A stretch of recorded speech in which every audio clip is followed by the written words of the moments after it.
You're welcome.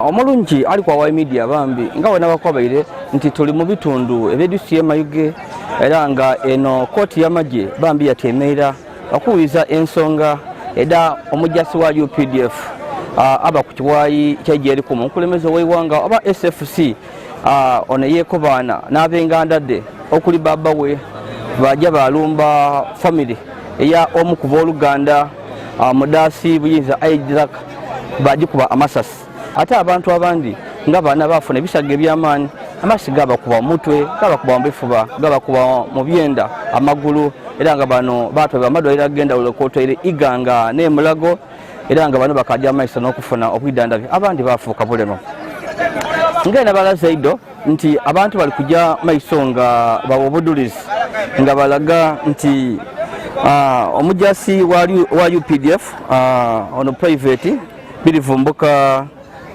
bambi Herbert Robert abandi baidinga kaba nti ono neyakuba abantu bano amasasi era nga ngawe nabalaze nti ono omujasi wa UPDF bamugema ni baba we Patrick Tagaba muganda we Sharifu Mudasi ni mukwano gwaibwe Medi Mumbya era nga kikolebwa nti balona abaali bambi mwikobane ngawe nabalaze ido nti abawabiga ba gavumenti bakujja maiso nga baleeta obudulizi obulumika abantu bano nga benigira mu kikolwa kino ky'okuyita abantu bano era nga olunaku lwaleero bambi kooti ewulira obudulizi obufiire mu chief magistrate ow'ekooti ey'Entebbe era nga buno obudulizi baire bw'amaanyi no chief magistrate ow'Entebbe omukyala yeena aidye ng'akoba nti nga bamaze okugema omujasi ono nibaine nti omujasi yajja mu kooti ey'Entebbe chief magistrate yakola statement ng'eikiriza emisango gino oba oliawo kyebali kweta confession ng'akati kituufu yayita neyakuba abantu bano amasasi era nga muli kujja kubibona byona byona Robertson ng'akoba nti yakikola nga ali kugezaako okuwolera nga akoba mbu omugenzi bambi Mudasi Buyinza yali nga abamazeeku emirembe era nga akoba mbo asobola okuba nga oba oliawo neyayita mama we yafa so bintu bingi wabula kyeneza okuba kwera n'amawulire agabaye gava owaawo Mudasi ono suspect aga statement yakola ng'ali maiso ag'omulamuzi ow'Entebbe omukyala Stella Amabirisi ng'aikiriza emisango gino kituufu naye gye yakuba amasasi era mu statement yeyakola mu maiso ag'omulamuzi omujasi ono yaikiriza ng'akoba nti yakuba amasasi 20 era ng'akoba ati ono Buyinza Isaac mwene yamukuba amasasi 5 amasasi 5 then yakati amasasi agandi 15 yagakuba ng'afuluma numba ng'atabwike ng'alowooza nti oba oliawo eri yamubwene so bino abyo omulamuzi asomye statement ya suspect oba omulabirwa ng'alikobera abantu wabula embeera ebiri ya kinogogo ng'abantu balowooza nti oba oliawo firimu wabula n'ebigambo ebibairewo so ndize eno bambi okubaleetera ebyebairewo naddala statement y'omujasi eno yeyakola mu maiso ag'omulamuzi chief magistrate ow'Entebbe omukyala Stella Amabirisi ng'eikiriza nti omusango yagwiza era nti neyajja n'alumba abantu bano n'emundu wabula kikola ng'ali kuwolera ng'akati omugenzi Buyinza Mudasi nti mbu yayita maama we era waliwo n'ebintu ebindi byayogereku walinga wenkeya nedayitaka bito so nga wayiwayi media ifa tukaali eno mu bitundu ebyebuwaaya nga tubatuusa ku ensonga neno era tweyama nti tujja kuba eno okutuusa ku lunaku olusembayo omulamuzi lwali kujja okuwa ensala ye oba oliawo ku bantu bano abagemebwa okulaga oba balina omusango.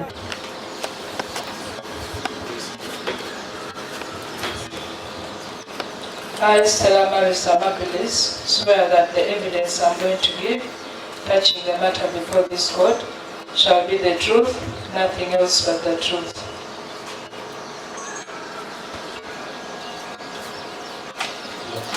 get seated. It is read on record. How, if I can ask you, how can you be able to identify your statement? I can identify my statement because I'm the one who wrote it, and even I signed it on all the pages, and also the date when I recorded the statement. When was it recorded? It was recorded on the 3rd of July 2024. And it is in whose handwriting? Pardon? Your statement is in whose handwriting? In my personal handwriting. And if I can show it, you can be able to identify it? Yes. Look at this. Yes, this is my handwriting. Can you show how you have identified it? Which initial does it have? It has my name, as you can see, on almost all the pages.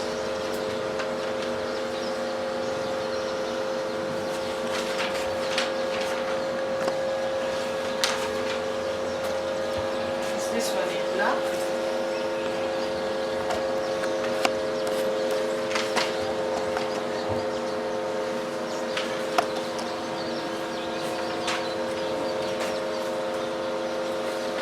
And on all these pages also there are few signs, the black also sign.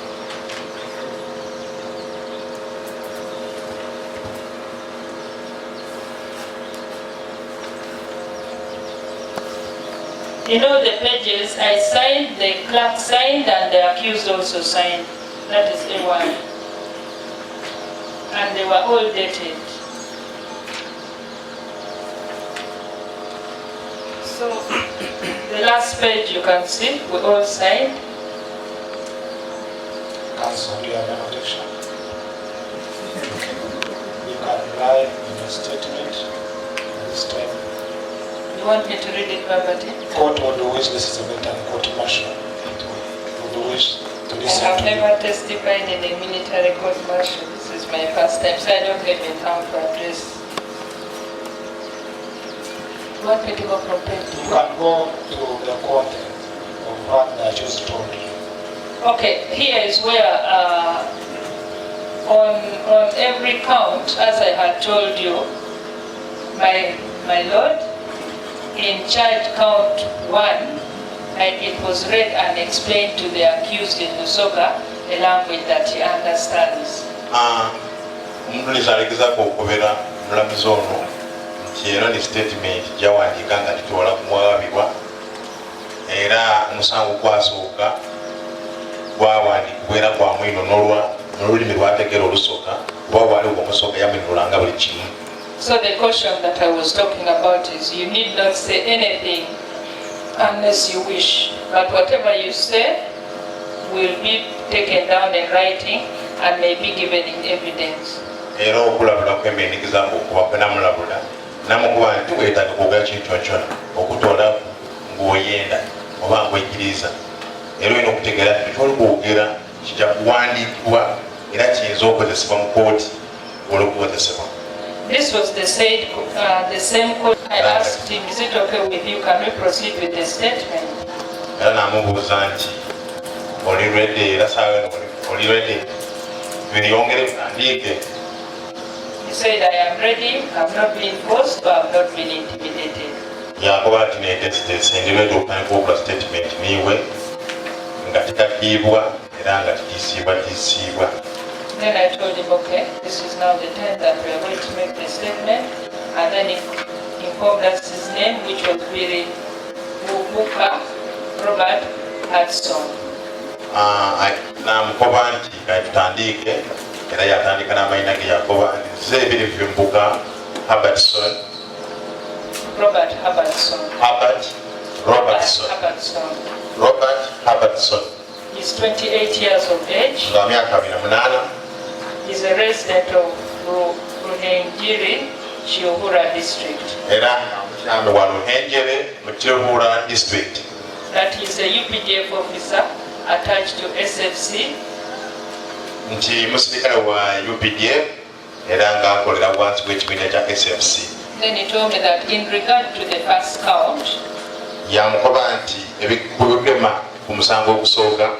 He told me that it is true he killed Buyinza because of the following reasons. Yamukoba nti mazima Buyinza namuyita olw'ensonga bino wansi ebajja okusomera. He said he killed Buyinza Mudasi Isaac because he killed his mother Namukoma Zuma Zaumua.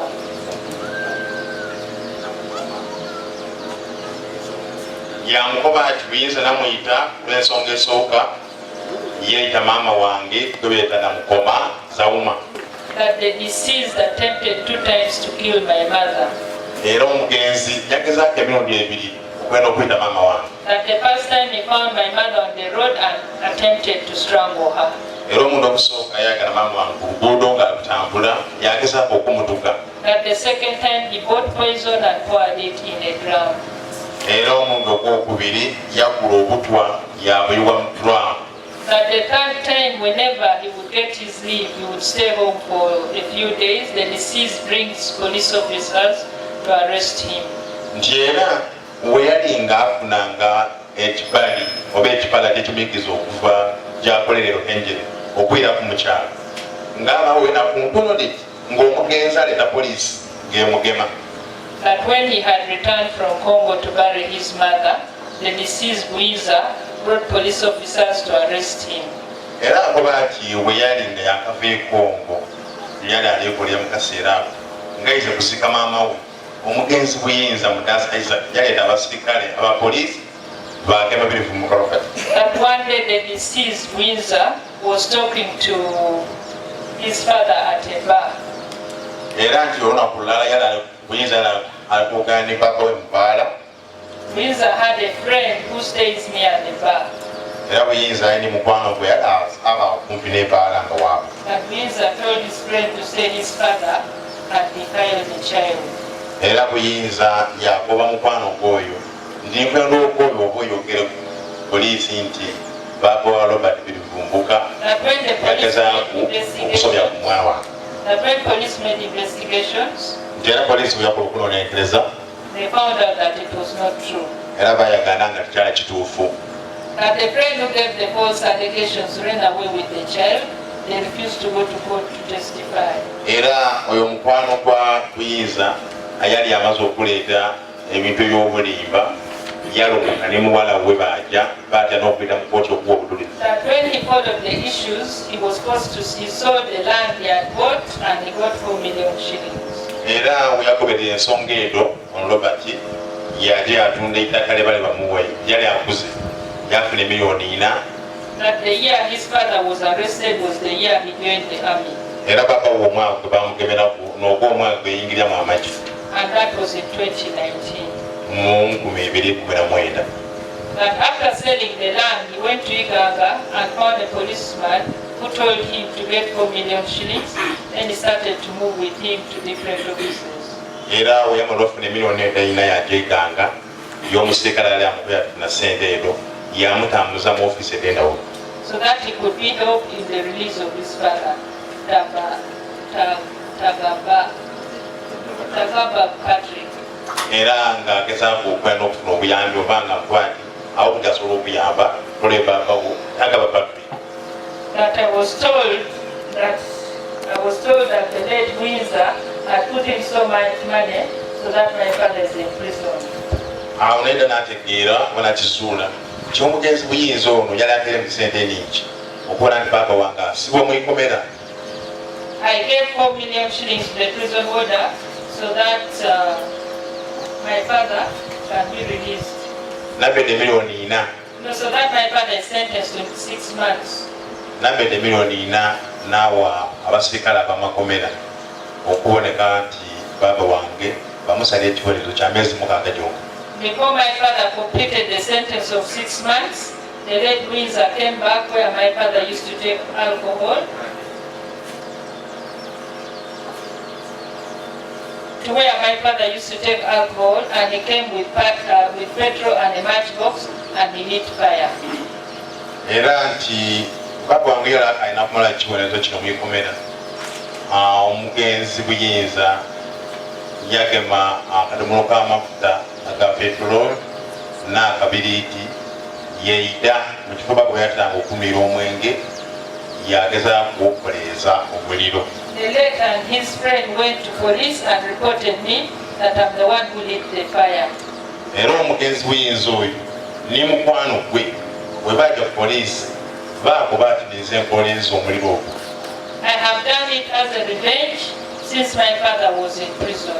Kino nkikoze ng'okuwoolera oba okwesasuza olw'okuba baba wange yali asibiibwa.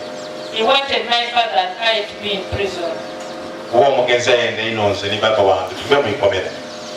The OCO Muwaya called the chairperson who came to the scene and told the OC that these people have issues between their parents, so they want to include the child. Kubayita OC wa Buwaya police station yayita chairman bayita kukifaa wale obuzibu obwo bali bakoleeza omuliro. Ayi chairman yamukuba nti abantu bano balina obutabanguko bwabwe mu bazaire baabwe. Whenever I could buy chicken to rear at home, the deceased Buiza would buy poison and kill them and would go to the village to celebrate. Nkiera buli wengezaako okugula enkoko waka nti nunda oba ndayi Buiza oyo aleeta eddagala oba obutwa yadiwa olumala okudiwangayira waka ng'atanga okudaguza. The day my mother passed away, ona kwamangu yafa. the wife of the deceased Buiza went to the garden and dug. Nti ona kumamangulu yafa omukazi w'omugenzi Buiza yajja mu nnimiro yalima. Whenever the deceased would do anything bad to our family, he would go celebrating in the village, saying he would finish all of us in our family, in my family. Nti era omugenzi buli waba akola ekyakola ayira ere mu kyalo wuwe yatandika okudaguza yangaatirifa ajja kumalawo pempera. The deceased would steal my chicken and go and eat it. Era omugenzi yalayibanga ekukutanga ate adirya. He would tell everyone what he had done. Era ng'akubera abantu kyakoze ati yekwegerera. The deceased would tell me, I'm just a child, I cannot report to police. Era omugenzi yankuba nti nze ndi mwana bwana kisobola kumulipootinga ku poliisi.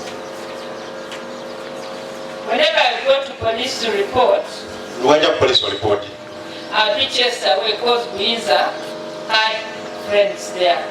Ojja ku poliisi kubanga Buiza yali amaze okutaayo era ng'alina mikwano ki ku They would poliisi. tell me they are tired of our issues. Era nga bankuba nti twakola ebintu byammwe. When I ask which issues, Era ngwe neebuuza bintu ki they ebimwogerako would not disclose anything. ng'eza kye bankuba. Lastly, another dad of mine who is currently in prison, one Patrick Chigenyi, Mu kusembayo era ku nsonga n'endala edo baba wange owundi gwe beeta Patrick Kenya ali mu ikomera. had his wife and the deceased eloped with her. Yaye ne mukazi we era omugenzi oyo yagezaako okumugwana. The lady eloped with Buiza because he had more money. Era yayenda omukazi oyo era omukazi yeekiriza lwa nsonga nti Buiza yali ssente.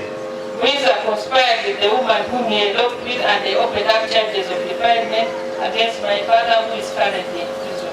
Era Buiza oyo bagemagala omukazi oyo beeko baana bamutaaka ebisango nti baba wange yasula n'omwana ateetuuka baba amusawe nali mu ikomera. All these issues above were the reasons why I killed Buiza Isaac, because he would block me to come back home. Ensonga edoonoolwa n'endogera okuwangulwa nedandiyetera nayita Buiza Isaac kubanga yali anemesaiza eno okwira waka nga tibanamira employment waka. It was because of anger, that's why I killed Buiza. Bwali busungu n'ensonga lwaki nayita Buiza. In regard to count 2, Twagala ku musango namba 2 it was an accident. yali accident. As I was killing Buiza, Bwena ayina kwita Buiza Isaac Kafko Kafuko was behind him. Kafuko yali ino wa Buiza bwena ayina kuba Buiza. Kafko was behind him. The father, in regard to count 2, it was an accident. Njo ku musango gwokubiri As I was killing Buiza Isaac, Kafko was behind him. kyagenderera ayita sona ayina kwita Buiza Kafuko yamuli inuma we.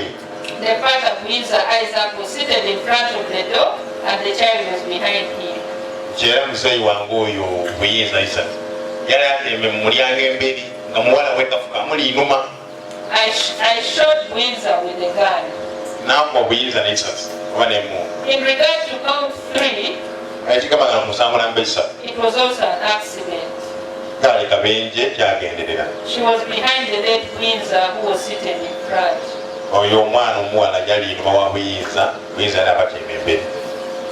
It was in the darkness.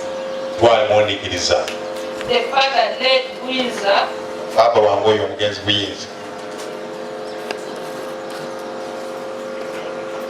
was slaughtering a chicken and the children were behind him. As I was shooting the father, I did not know that the children were behind. It was an accident. I did not know that behind were children as I was shooting. In regard to count 4 and 5, Musasi, Nicholas and Chitibwa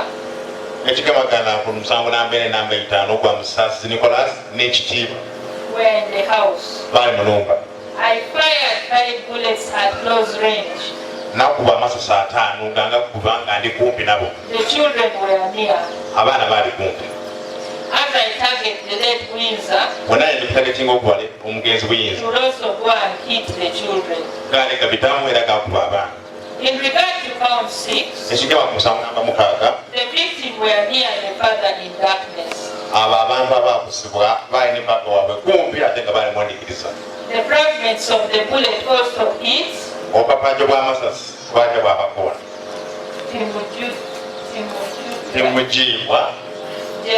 Jessica.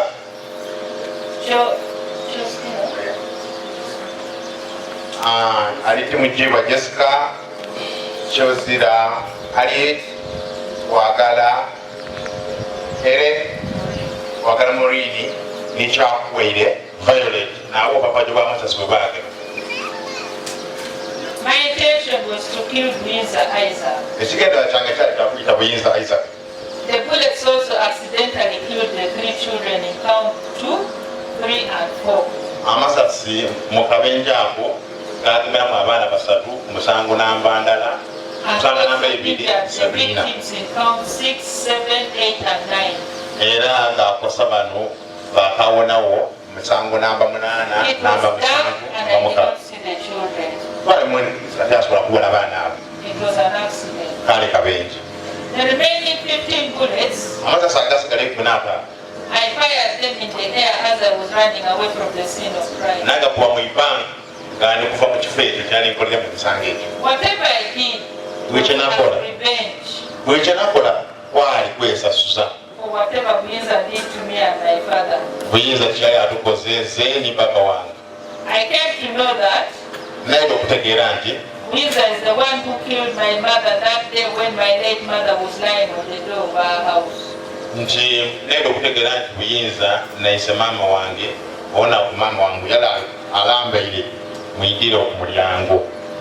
Windsor on his part, the wife of Windsor went to the garden to dig, and by that Windsor on his part was at the center jubilating that he has finished her. Niba we yekira mu center ngaina mukudagusa